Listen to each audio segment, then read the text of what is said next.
शिवेंदु सरकार का बड़ा फैसला। गौवंश की हत्या करने वालों की अब खैर नहीं।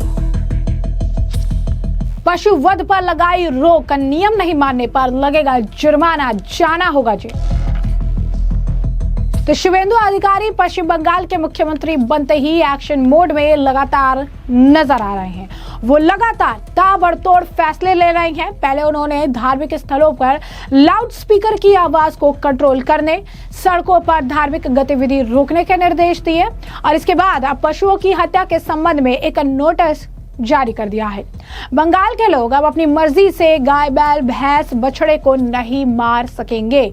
जी हाँ, बिल्कुल सही सुना आपने। बंगाल के लोग अब अपनी मर्जी से ये काम नहीं कर सकेंगे। बंगाल सरकार ने पश्चिम बंगाल पशु वध नियंत्रण अधिनियम 1950 के सख्त परिवर्तन को अनिवार्य कर दिया है।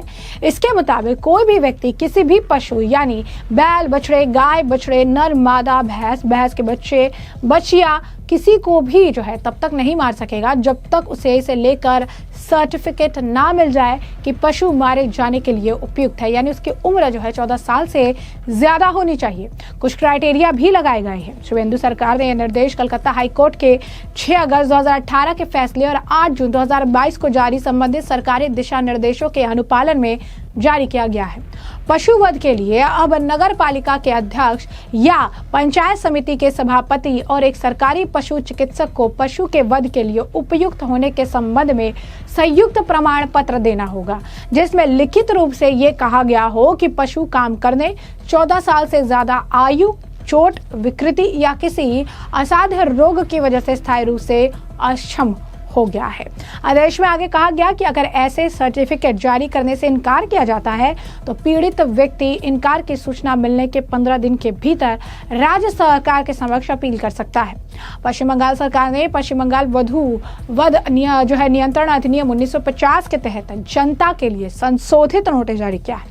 इस नोटिस में कहा गया किसी भी पशु या भैंस का वध तब तक नहीं किया जा सकता जब तक कि उसके पास आधिकारिक प्रमाण पत्र न हो। सरकार ने अपने आदेश में यह भी कहा जिस पशु के संबंध में सर्टिफिकेट जारी किया गया है उसका वध सिर्फ नगर निगम के वध गृह या स्थानीय प्रशासन द्वारा निर्धारित किसी अन्य वध गृह में ही किया जाएगा। जिन पशुओं के लिए सर्टिफिकेट जारी नहीं किया जाता उनका वध किसी भी खुली और सार्वजनिक जगह पर करने पर सख्त मनाही है। शिवेंदु सरकार ने कहा कि पश्चिम बंगाल पशु वध नियंत्रण अधिनियम 1950 के प्रावधानों को लागू करने के लिए नगर पालिका के अध्यक्ष, पंचायत समिति के सभापति या सरकारी पशु चिकित्सक द्वारा अधिकृत व्यक्ति द्वारा किसी भी परिसर के निरीक्षण का कोई भी व्यक्ति विरोध नहीं करेगा। इन नियमों का उल्लंघन करने वालों को 6 महीने तक की जेल, 1000 रुपए तक का जुर्माना भुगतना होगा। 1950 अधिनियम के तहत सभी अपराध संज्ञेय होंगे। शिवेंदु अधिकारी अब यूपी के सीएम योगी आदित्यनाथ के नक्शे कदम पर चल पड़े हैं। उन्होंने धार्मिक स्थलों पर लाउड स्पीकर की आवाज को नियंत्रित करने, सड़कों पर धार्मिक गतिविधि रोकने के निर्देश दिए। आदेश में सीधे तौर पर मस्जिद और नमाज का जिक्र नहीं है।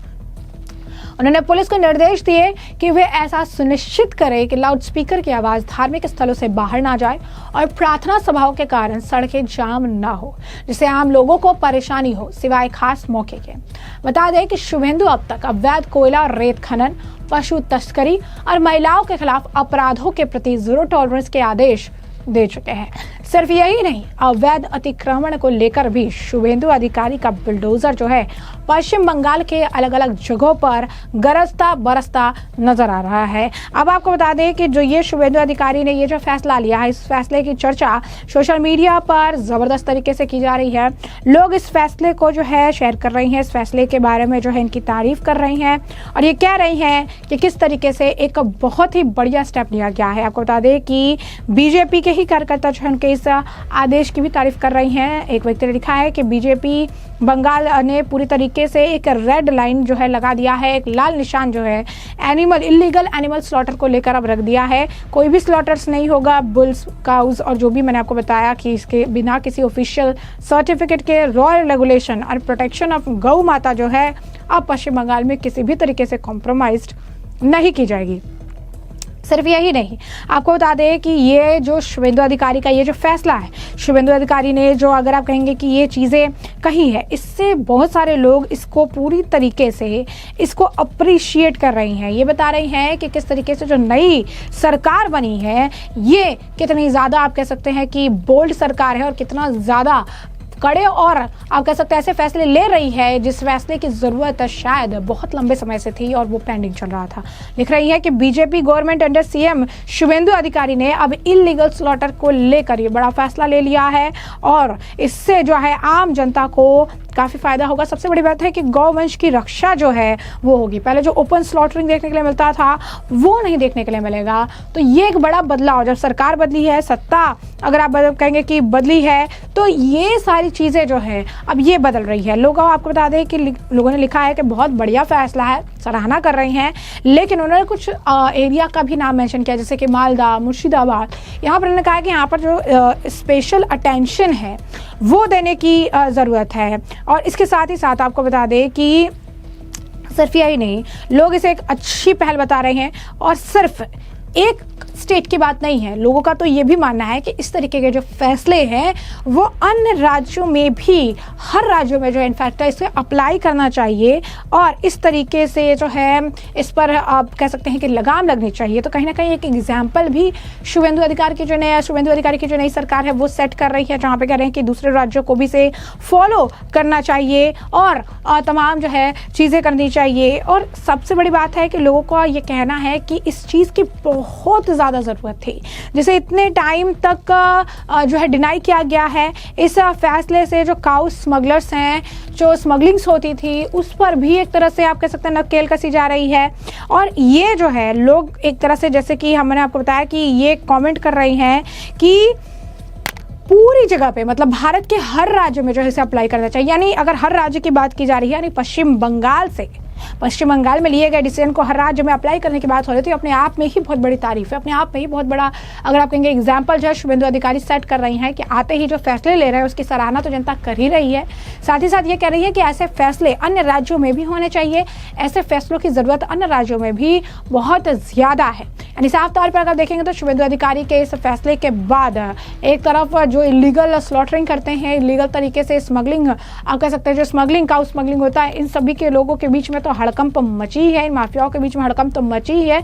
साथ ही साथ ऐसे फैसले को लेकर आम जनता शुभेंदु अधिकारी सरकार की तारीफ करते थक नहीं रही है और कह रही है कि बहुत ही बढ़िया उन्होंने फैसला लिया है गौवंश की रक्षा के लिए, ये बहुत ज़्यादा ज़रूरी था। ममता बनर्जी के सरकार में तुष्टीकरण की राजनीति और तमाम चीज़ों को देखते हुए उन्होंने कभी इस तरीके के फैसले लिए ही नहीं।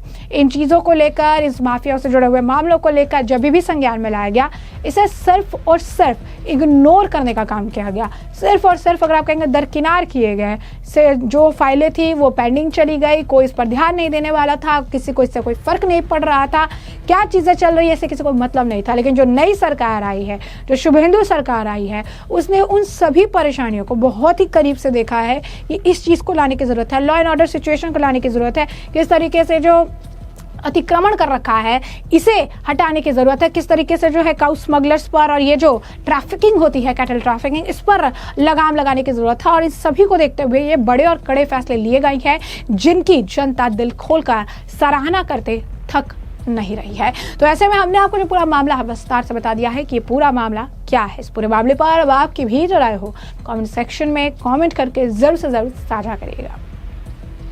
धन्यवाद।